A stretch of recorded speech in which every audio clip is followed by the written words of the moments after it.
Seorang pria tampak muram memikul beban yang tak kasat mata. Rasa bersalah. Dia adalah Mike McCain, pengemudi Ice Road yang hampir tewas di misi sebelumnya. Dia telah menyelamatkan banyak orang, namun gagal menyelamatkan satu orang, Gertie adiknya. Kini ia bertolak ke Nepal dengan satu misi, memenuhi permintaan terakhir adiknya yang telah tiada. Sebuah perjalanan yang tampak sederhana untuk menabur abu di puncak dunia, Everest. Sementara itu, di wilayah Kodari, Nepal, pemandangan indah pegunungan kontras dengan korupsi yang mendidih di bawah permukaan. Seorang industrialis lokal yang berkuasa, Rudra Yas, memiliki rencana ambisius untuk membangun bendungan pembangkit listrik tenaga air raksasa. Proyek yang didukung oleh pejabat korup ini akan menenggelamkan desa dan menghancurkan sungai yang menjadi sumber kehidupan masyarakat setempat. Ganesh Ray, seorang tetua desa yang berani dan tokoh oposisi lokal, beserta anaknya Vijay, berdiri sebagai penghalang utama. Ketegangan mencapai titik didih ketika kakek Vijay terbunuh dalam kecelakaan bis yang direkayasa oleh anak buah Rudra. Polisi setempat yang berada di bawah kendali Rudra buru-buru menutup kasus itu sebagai kecelakaan tragis. Vijay, seorang pemuda lokal yang cerdas, segera menyadari konspirasi tersebut. Untuk menghindari bahaya, mereka berencana untuk bersembunyi sementara waktu di kabin terpencil di dataran tinggi Annapurna. Mike McCain tiba di Kathmandu dengan guci kecil di tangannya, abu adiknya Gertie. Ia bertemu dengan pemandu lokalnya, Dani, yang cantik, tegar, dan punya reputasi hebat untuk membawa orang ke puncak Himalaya. Mereka naik sebuah turbus, Kiwi Express, yang dikendalikan oleh Spike, supir tangguh dengan selera humor keras, namun tahu medan dengan baik. Dengan beberapa penumpang lainnya, Profesor Amerika bernama Evan Myers dan putrinya Star, remaja cuek dan polos, serta beberapa turis lainnya. Bis pun segera berangkat. Tak lama menyusul naik anak muda, Vijay Ray, anak seorang aktivis lokal yang menentang proyek bendungan korup, dan naik dua orang pembunuh bayaran Rudra, Jit dan Yak. Target mereka, Vijay. Dalam sekejap perjalanan yang seharusnya romantis berubah menjadi perang. Mike sudah mencium ada sesuatu yang salah. Dani pun merasakan perubahan udara. Panik meledak, Vijay dengan mudah dilumpuhkan mereka. Spike yang dipaksa melanjutkan bus ke arah berbeda berusaha menguasai situasi. Tapi Mike bertindak diam-diam. Dari lubang di lantai bis, ia merobek ban memaksa bis berhenti.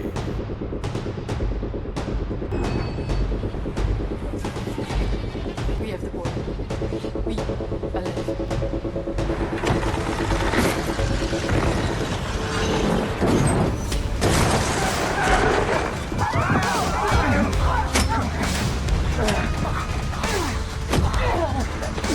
Duel terjadi. Mike menghadapi Yak dan mengalahkannya.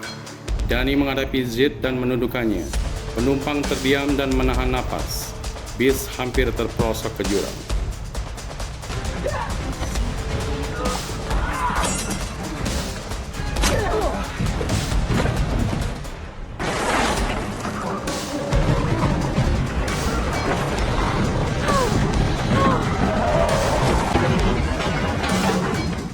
Dan polisi lokal pun tiba, semua tampak reda, sampai kebenaran muncul. Polisi bernama Sankar ternyata bagian dari skema korup Rudra. Mereka membawa Vijay ke sebuah bangunan di Kodari untuk diinterogasi. Myers, sang profesor, mencium adanya kebohongan setelah mengetahui anak muda itu adalah Vijay.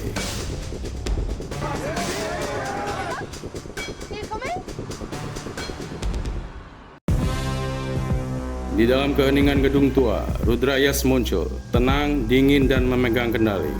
Ia menyiksa Vijay demi tahu di mana ayahnya, Ganesha Ray, bersembunyi. Mike, Dani, dan Myers menyusup, tapi kekuatan korup lebih cepat. Myers tewas di tangan Rudra.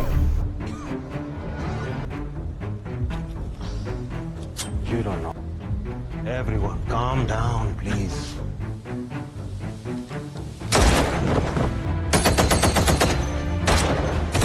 Amarah Mike tersulut. Ia melihat bahwa ini bukan hanya soal adik yang telah tiada, ini soal keadilan untuk yang tertindas. Mike dan Dani berhasil melarikan Vijay masuk ke dalam bis. Dalam perlawanan tersebut, Spike dan Mike terluka. Star dirundung kesedihan kehilangan ayahnya.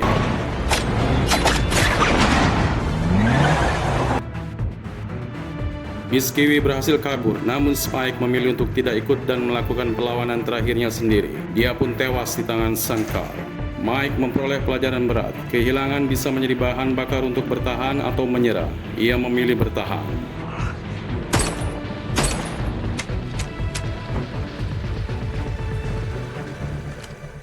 Untuk bisa cepat sampai ke kabin Annapurna, Mike memilih jalan tercepat menuruni tebing terjal dan curam dengan memanfaatkan straight train namun macet.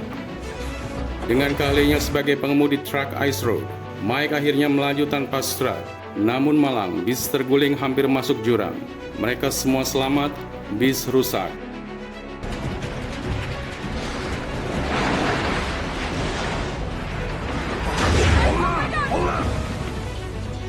Dirasa tidak ada jalan lain. Mereka segera memperbaiki bis tersebut dengan memanfaatkan banyak rongsokan di bawah jurang. Bis pun selesai diperbaiki dan mereka segera melanjutkan pelarian.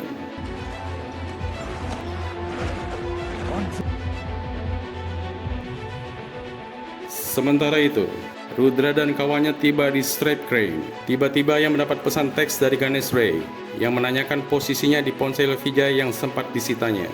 Dirasa kesempatan emas untuk menangkapnya, dia pun membalas pesan teks tersebut seolah-olah dari Vijay.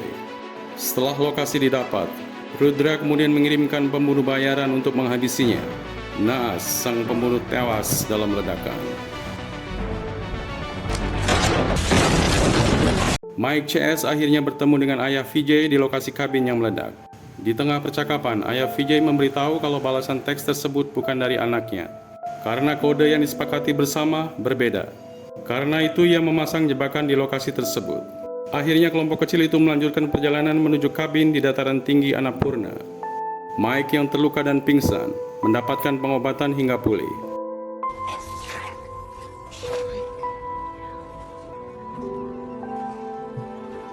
Mereka pun bersiap untuk kabur ke perbatasan Nepal-China yang dibatasi oleh jurang. Untuk bisa sampai ke perbatasan China, mereka harus menggunakan crane tua untuk menyeberang. Sementara itu, Rudra dan kawannya bersiap untuk tetap mengejar mereka sebelum sampai ke perbatasan. Di saat Ganesh Ray berhasil mengoperasikan crane, datang Rudra dan pasukannya yang segera memberondong. Desingan peluru menembus angin tipis pegunungan. Ganesh Ray yang mencoba melawan, tewas di tangan Rudra. Vijay shock. Vijay! What are you doing, dude? Get him!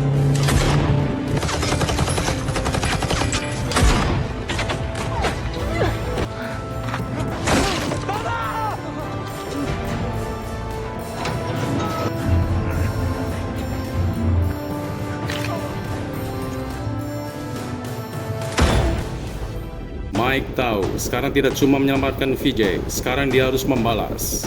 Terjadi perlawanan, Mike melumpuhkan Zid yang berhasil menarik kembali crane. Danny memberondong, Rudra dan kawanannya mundur. Akhirnya Mike dan teman-teman berhasil menyeberang ke perbatasan China.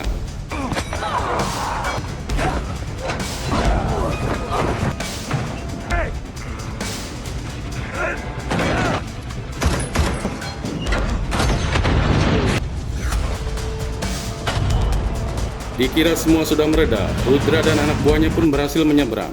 Mereka memburu. Pertempuran final pun terjadi. Kejar-kejaran mobil, tembakan peluru dan roket, serta dinamit menghantui Mike CS. Bis Kiwi Express jadi instrumen kebebasan atau kematian.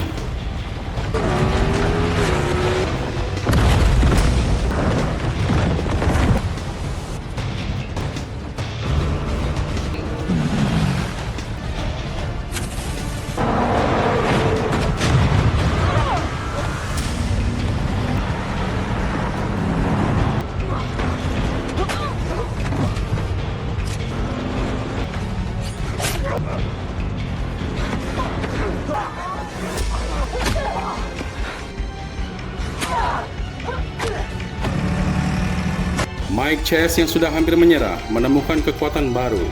Zid dan Sankar yang berhasil masuk ke dalam bis dan hampir membunuh mereka semua akhirnya dijatuhkan satu demi satu. Mereka pun tewas terlempar dari bis dan masuk jurang.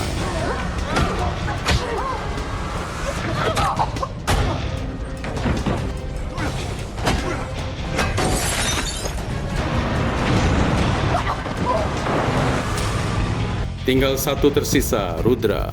Mike menyalakan kembali mesin bis, memacu ke arah Rudra. Dalam suara mesin meraung, dalam hembusan angin pegunungan, semua terhenti di saat itu. Bis menabrak mobil Rudra. Tubuh lembek dan logam roboh ke jurang. Ledakan mengoyak keheningan. Rudra tewas. Mike berdiri di tepi jurang. Angin menghantam wajahnya. Ia sadar, bukan hanya tentang abu yang ingin disebar, tapi tentang keadilan yang harus ditegakkan. Di desa yang dulu dibayangi proyek korup, Vijay berbicara di depan warga bahwa mereka akan punya listrik dan air sungai tanpa harus menyerahkan tanah dan hidup mereka. Mike dan Dani melanjutkan perjalanan menuju puncak Himalaya. Di sela hembusan angin dan drop oksigen, Mike membuka guci abu adiknya. Ia menoleh ke langit, debu terbang. Mike meneteskan air mata untuk kedua kalinya sejak Gertie pergi. Kini ia merasa lega. Di akhir cerita, Mike diantar Dani ke bandara.